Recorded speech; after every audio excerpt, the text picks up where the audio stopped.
मध्य प्रदेश के किसानों के लिए एक बड़ी खबर सामने आई है। राज्य सरकार द्वारा चलाई जा रही सोयाबीन भावांतर भुगतान योजना के अंतर्गत किसानों को लाभ पहुंचाने की प्रक्रिया लगातार जारी है। इसी क्रम में 26 नवंबर को मुख्यमंत्री डॉक्टर मोहन यादव इंदौर जिले के गौतमपुरा में आयोजित एक विशाल कार्यक्रम में प्रदेश के 1,52,000 कृषक परिवारों को कुल 253 करोड़ रुपए की राशि उनके बैंक खातों में अंतरित करेंगे। यह राशि किसानों को सोयाबीन फसल के विक्रय मूल्य और न्यूनतम समर्थन मूल्य के बीच के अंतर की भरपाई के तौर पर दी जा रही है, जिससे उन्हें बाजार में कम दाम मिलने पर भी स्थिति में नुकसान न उठाना पड़े।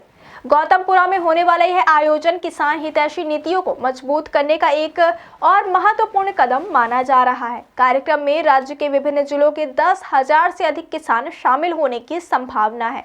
इस अवसर पर कृषि से संबंधित आधुनिक उपकरणों एवं तकनीकी नवाचारों की एक विस्तृत प्रदर्शनी भी लगाई जाएगी, जिससे किसानों को नवीनतम कृषि तकनीकों की जानकारी मिल सके। मुख्यमंत्री डॉक्टर मोहन यादव स्वयं किसानों से संवाद करेंगे और उनकी समस्याओं, सुझावों तथा अपेक्षाओं को भी सुनेंगे।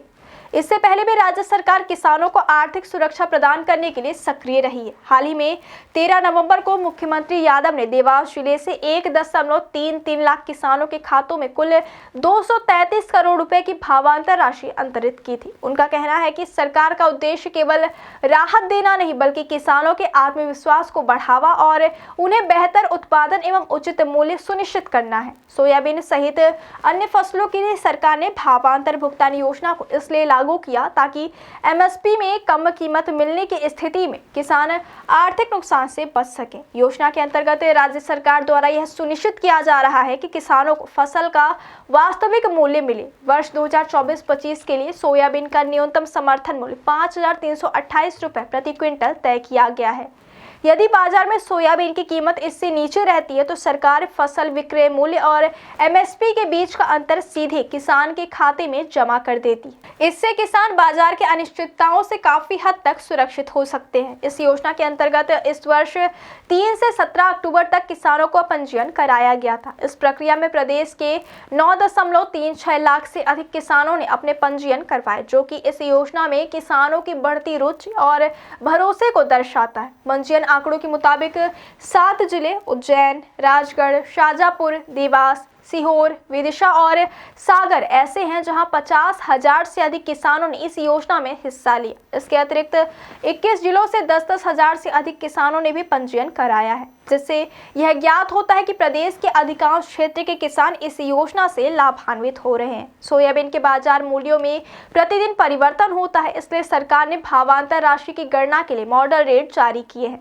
7 नवंबर से 24 नवंबर तक जारी मॉडल रेट बताते हैं कि सोयाबीन की बाजार कीमतें लगातार एमएसपी से कम बनी हुई हैं। बाजार में सोयाबीन का मूल्य एमएसपी 5,328 रुपए की तुलना में लगभग हर दिन 1,000 रुपए से अधिक कम चल रहा है। यही अंतर राज्य सरकार किसानों को भावांतर के रूप में उपलब्ध करा रही है। सरकार की गारंटी है कि 15 जनवरी 2026 तक सोयाबीन की निर्धारित विक्रय अवधि में कोई भी किसान एमएसपी से कम दाम पर बेचने पर घाटा नहीं झेलेगा।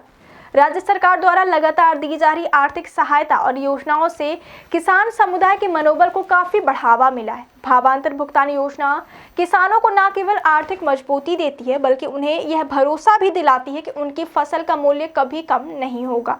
इससे वे फसल उत्पादन में अधिक निवेश करने और नई तकनीकों को अपनाने के लिए प्रेरित होते हैं। गौतमपुरा में आयोजित कार्यक्रम भी इसी लक्ष्य की दिशा में एक मजबूत कदम प्रतीत होता है, जहां न केवल सहायता राशि दी जाएगी, बल्कि किसानों को कृषि उपकरणों और तकनीकों की जानकारी भी उपलब्ध कराई जाएगी।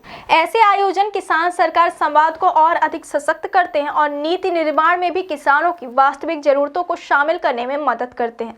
मध्य प्रदेश में सोयाबीन किसानों के लिए जारी राहतों का यह सिलसिला राज्य की किसान हितैषी नीतियों को रेखांकित करता है। मुख्यमंत्री डॉक्टर मोहन यादव के नेतृत्व में सरकार किसानों को आर्थिक सुरक्षा, बेहतर सुविधाएं और फसल के उचित दाम सुनिश्चित करने पर जोर दे रही है। आगामी 26 नवंबर का कार्यक्रम न केवल आर्थिक सहायता वितरण का आयोजन है, बल्कि यह किसानों के प्रति सरकार की प्रतिबद्धता, संवेदनशीलता और कृषि क्षेत्र के विकास की दिशा में उठाया गया एक महत्वपूर्ण कदम है।